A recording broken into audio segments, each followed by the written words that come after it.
மகிமை உண்டாகட்டும். Praise be to the name of the Lord. கர்த்தராகிய இயேசு கிறிஸ்துவின் கிருபையோடும் With the grace of our Lord Jesus Christ பரிசுத்த அவருடைய பிரசன்னத்தோடும் and with the presence of the Holy Spirit, உங்களை சந்திப்பதில் நாங்கள் மகிழ்ச்சி அடைகிறோம். we are glad to meet you through this online. அதுபோல் Likewise, கர்த்தருடைய கிருபையும் by the grace of our Lord, பரிசுத்த அவருடைய பிரசன்னமும் with the presence of the Holy Spirit, உங்களோடு இருப்பதை நாங்கள் விசுவாசிக்கின்றோம். we are believing you are experiencing God's presence with you. அந்த அனுபவம் தான் That experience நம் வாழ்க்கையில் ஜெயத்தை கொடுக்கும். will bring a victory into our lives. நாம் சுயமாய் எதையும் செய்யாமல் We should not think anything on our own. ஆவியானோடு இணைந்து With the help of the Holy Spirit, நாம் செய்கின்ற ஒவ்வொரு காரியமும் when we do according to it, அது நமக்கு மிகுந்த பயனுள்ளதாக இருக்கும். it will be such a blessing for us. ஏனென்றால் Because நம்முடைய பலத்தினாலும் அல்ல, not by our might, நம்முடைய பராக்கிரமத்தினாலும் அல்ல, not by our strength, அவருடைய ஆவினால் எல்லாம் ஆகும் என்று சொல்லி பார்க்கிறோம். but by my spirit, says the Lord. வேத வாக்கியம் எல்லாம் All the scriptures தேவ ஆவி நடத்தப்படுகிறது என்று சொல்லி பார்க்கிறோம். are inscribed by the Holy Spirit of God. வேத வாக்கியம் எல்லாம் All the scriptures தேவ ஆவினால் எழுதப்பட்டது என்று பார்க்கிறோம். it's been written by the Spirit of God.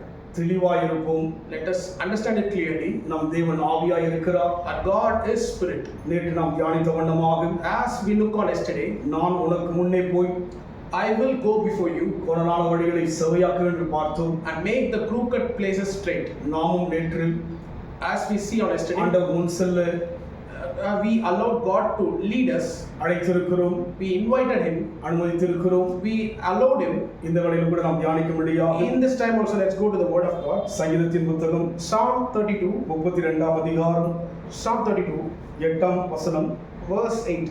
நான் உனக்கு போதித்து நீ நடக்க வேண்டிய வழியை உனக்கு காட்டுவேன், உன்மேல் என் கண்களை வைத்து உனக்கு ஆலோசனை சொல்லுவேன்.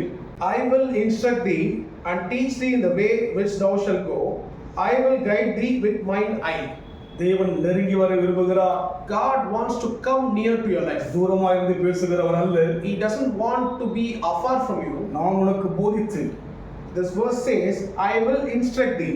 ஆண்டவர் நம்முடைய வாழ்விலே தெளிவாய் வெளிப்பட விரும்புகிறார். He wants to reveal himself very clearly through this verse. ஏன்னு சொன்னால் Because நம் வாழ்க்கையில் என்ன நடக்கும் என்று நமக்கு தெரியாது. we don't know what is going to happen next. அவர் போதித்து நடத்தும் பொழுது When he instructed us, அது நமக்கு பாதுகாப்பை கொடுக்கும். it will bring a safety in our lives. மோசே லட்சக்கணக்கான மக்களை When Moses led thousands of people, அவன் அநேக வனாந்தர வழியிலே கடந்து வரும் பொழுது he led those people in the wilderness.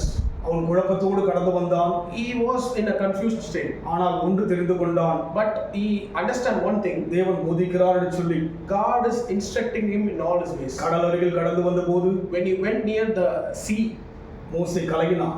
he was very confused. இஸ்ரவேல் மக்கள் யாவரும் முறுமுறுத்தார்கள். People of Israel were blaspheming him. அங்கே பார்வோன் சேனை அவளை மேற்கொள்ளும்படி கடந்து வருகிறது. Army of Pharaoh, when they nearer to them, இரண்டுக்கும் நடுவிலே they were in between the both state. தத்தளிக்கின்ற மக்களாய் இருக்கும்போது They were in a place of confusion and chaos. தேவன் ஒரு காரியத்தை அவனுக்கு போதிக்கிறார். God instructed in that place to Moses. உன் கையில் இருக்கிற அந்த கோலை சமுத்திரத்துக்கு நேராக நீட்டு என்று சொல்லி God told Moses to stretch forth his rod towards the sea. அவன் போதித்தபடியே As God instructed to Moses, உன் கரத்திருக்கிற கோலை சமுத்திரத்திலே நீட்டினான். he stretched the rod in his hand towards the sea.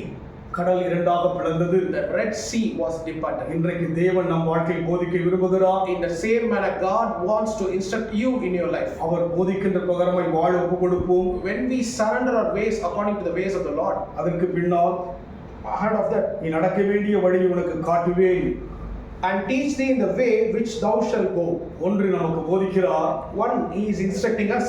இரண்டாவது நமக்கு வழியை காட்டுகிறவராய் இருக்கிறார். The another one, he shows the way which we should go. காரணம் அவர்கள் போகின்ற வழி ஒரு புதுமையான வழி. Reason, they don't know the way where they are going. அவர்கள் அறிந்திராத வழி. They doesn't know the way where they are going. நாம் போகின்ற வழி கூட In the same manner also, புதுமையாக இருக்கலாம். whatever way you are going through, it may be new to you. அறியாததா இருக்கலாம். He doesn't know where we are going. ஆனால் எல்லாவற்றையும் அறிந்த தேவன் But God knows everything. போதிக்கின்ற போது He will instruct you. அது சிறப்பான வழியாய் இருக்கும். It will be a blessing to you. நம் வாழ்க்கையிலே In our lives, வழியை காண்பிக்கும் பொழுது He wants us to show the way which you should அது go. பாதுகாப்பா இருக்கும். It will be a safety for us. நம் வாழ்க்கையில் தேவன் அவசியம். We need God in our life. உங்கள் குடும்பத்துக்கு தேவன் அவசியம். Your family needs God in your life. உங்கள் பிள்ளைகளுக்கு தேவன் அவசியம். Your children need God in your life. அவரை நடத்தும்படியாக ஒப்பு கொடுப்போம். Surrender your family to Him. நேற்று பார்த்த வண்ணமாக As we look on yesterday, கோணலான வழியெல்லாம் செவியாக்குகிற தேவனாய் இருக்கிறார். He makes the crooked places straight. அதற்கு மேலாய் ஒரு ஆழத்தை பார்க்கிறோம். Let us understand more deeply. உன்மேல் என் கண்ணை வைத்து உனக்கு ஆலோசனை சொல்லுவேன் என்று சொல்லி I will guide thee with mine eye. அவருடைய கண் நம்மோடு இருக்கும். His eyes will be looking on. அவருடைய கண் நம்மோடு இருக்கும். His eyes will be with you. புதிய ஏற்பாட்டில் பார்க்கும் பொழுது When we see in the Old Testament, வெளிப்படுத்தின விசேஷத்திலே the chapter of Revelation, 7 கண்கள் உடையவராய் இருக்கிறார். He has the 7 eyes which அவருடைய கண்கள் பூமியும் உலாவுகிறதா இருக்கிறது. His eyes were revolving around the world. பூரணமான கண்களாய் இருக்கிறபடியினாலே His eyes were fullness. அவர் மறைவுக்கு ஒன்றும் மறைந்து போகிற காரியம் அல்ல. Nothing cannot be hidden from it. அதனால் அவரை அனுமதிப்போம். So let us allow God in our lives. நடத்த அனுமதிப்போம்.